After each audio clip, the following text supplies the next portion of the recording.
Hello and welcome. I'm Annette Reeder from thebiblicalnutritionist.com, and today I'm answering your questions about how to reduce sugar intake and how to run away from sugar cravings. Well, these are good questions and I enjoy answering your questions.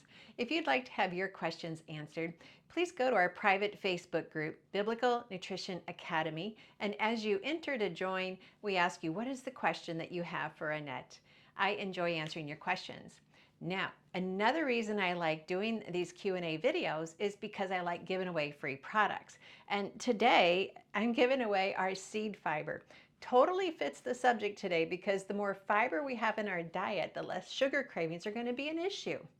Many times we crave sugar because so much of the processed foods have used sugar as an enticement to overcome the lack of flavor in the processed food and also the removal of fiber. Well, this is going to help with that. The seed fiber, it just has amazing seeds in it that are, it includes the black cumin seed, the flax seeds, so many seeds that actually help rebuild the microbiome so you can think better, you can metabolize food better, and you will just notice a difference. So this is going to be given away at the end of this video, and I'm giving it away to someone who left a review of one of my books either on Amazon or our personal website, thebiblicalnutritionist.com.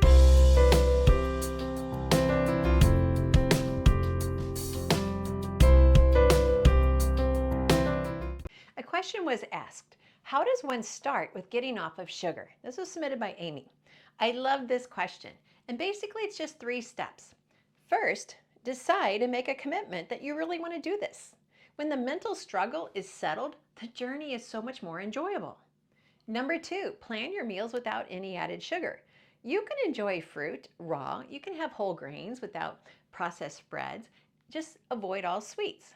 And number 3, write out the advantages. When you make this commitment, write out the advantages to doing this. Would you enjoy better balanced hormones? Would you enjoy treating your body as a temple? What about just having less inflammation or less mental fatigue or having less anxiety? Well, those are all of the advantages for doing this. And then as you have made your decision, you've made a commitment, you've planned your meals, you've allowed yourself to have advantages, writing out all your advantages and all your credits, those are the 3 steps. So each morning when you wake up, your brain is waiting to be directed. And so when you recognize that today's going to be an amen day, and I'm going to so enjoy the foods that God has created that are not incentivized with sugar. In other words, they're not an oversensitization sensitization to my body because of all the added sugars.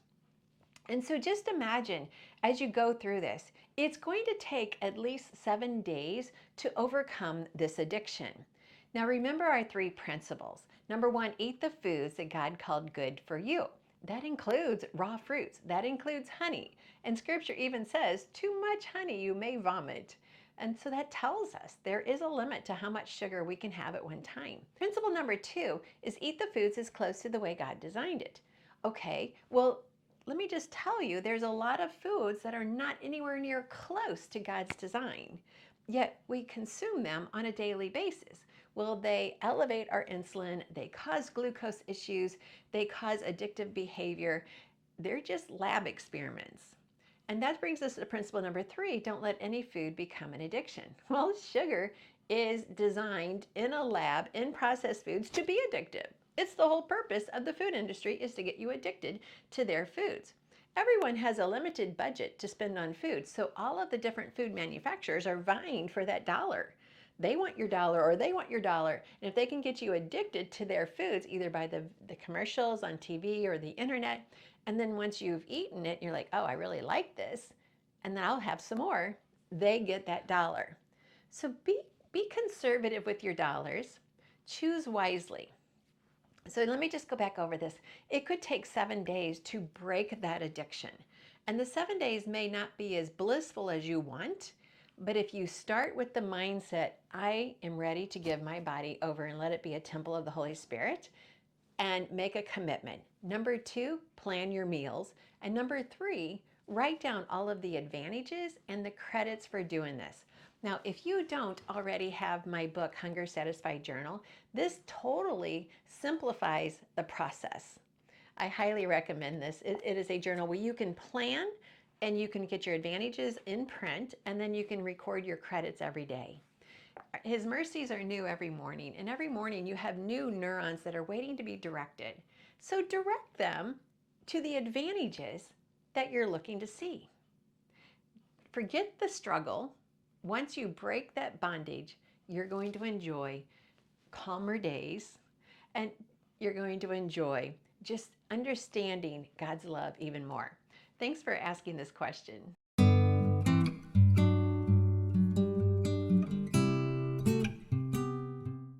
A question was asked, what foods are very high in sugar other than the obvious cakes and soda?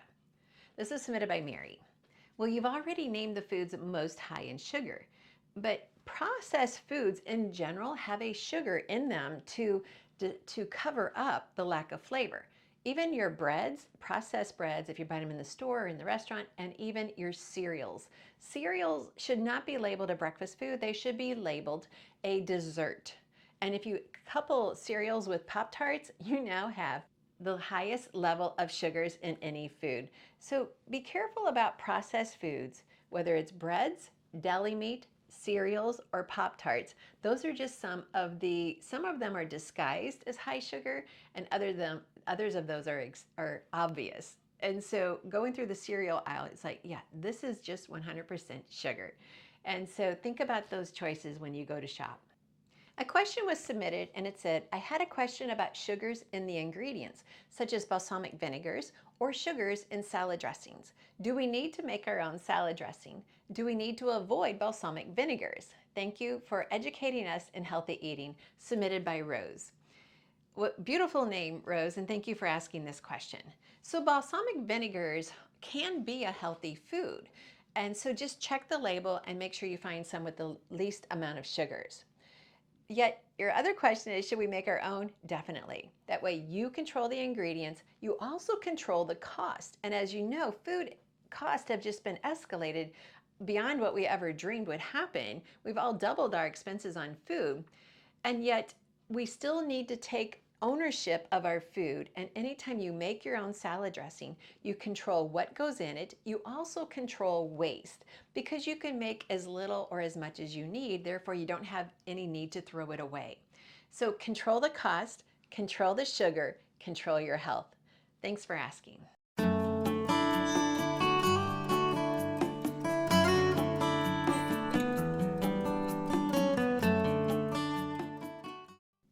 A question states, do you believe sugar substitutes are okay? I know sugar is in so much stuff and it has different names. I've tried to give it up, but someone said fruits are just as bad. This was submitted by Antoinette. Well, remember the 3 principles. Number 1, eat the foods God called good. Well, the fruits that God created start in Genesis and they go all the way through to Revelation 22.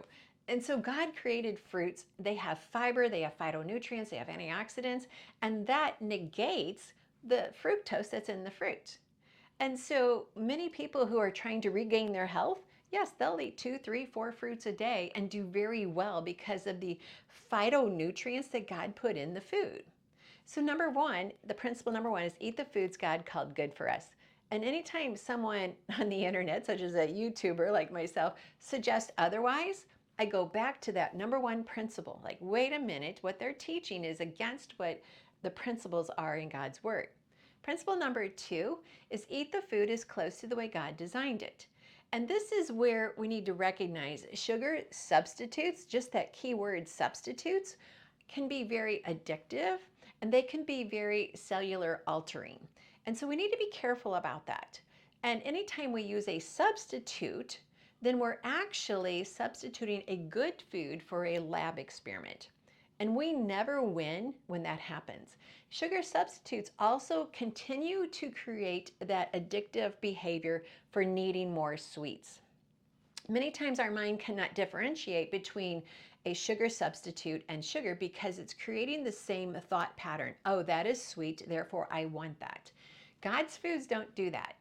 Now, just think about that because it's very odd for someone to be addicted to apples. Now, I love a good apple, one good apple a day, and I am set.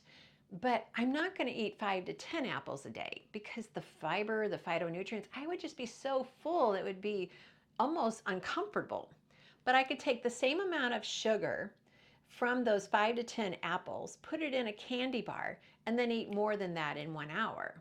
And so recognize that even if a product has a sugar substitute and they lower the calories and the sugar grams, you're still getting the stimulating effect. I've even seen people who go off of stevia. Now, stevia is a natural herb, but many of the stevia packets are very little stevia and more other ingredients. People who go off of stevia, they also stop their sugar cravings. And so recognize sugar substitutes, anytime the last name is substitute, it's not going to be good for you. It's an altered food. It's trying to imitate. And remember who is the father of imitations, and that's Satan. He wants to create everything to take the place of what God has given us. And what God has given us is good. Genesis 1, he created and it was good. Good means excellent of its kind, valuable in estimation. That means you're never going to be able to compete or compare with what God has created. Yet Satan is always trying. And many scientists are always trying too because it's all about the dollar. And so this is a really good question. So sugar substitutes, no, walk away, enjoy your life, enjoy the longevity that you'll have by walking away from sugar substitutes. Well, now it's time for our winner. And today's winner is Kim Walton. Kim is going to get this seed fiber shipped to her. So Kim, just email our company, info@thebiblicalnutritionist.com. You have 60 days from the posting of this video to get this free product for yourself. I can't wait for you to try it. For the rest of you, this is a fiber that actually feeds the good bacteria in your gut. Sometimes it's hard to differentiate, well, which probiotic or which prebiotic. Well, this is the prebiotic fiber that will feed the good bacteria, increases your immune system, improves your cancer prevention, and it has the GBX effect, which means it works in your gut and also works in your brain. So, hey, we can all use a little help in those two areas. For the rest of you, please leave a review of one of my books, either on Amazon or The Biblical Nutritionist, so I can get your name in the drawing. I look forward to reading your comments. And also, don't forget, this book is highly valuable, The Hunger Satisfied Journal. It's where you get to see God at work in your life. It's not just, hey, record what you ate. That is not it at all. This is how to plan your success. And so thanks for letting me share this with you, and thanks for joining and letting me share with you God's recipe for excellent health. Always includes how much God loves you. And I want you to be confident in understanding that love and what it means in your life personally, because He's the one true God. He's the Alpha and Omega, which means He's from the beginning to the end. He is the same God who loved you yesterday, today, and forever. He just desires to have a personal relationship with you. Thanks for watching.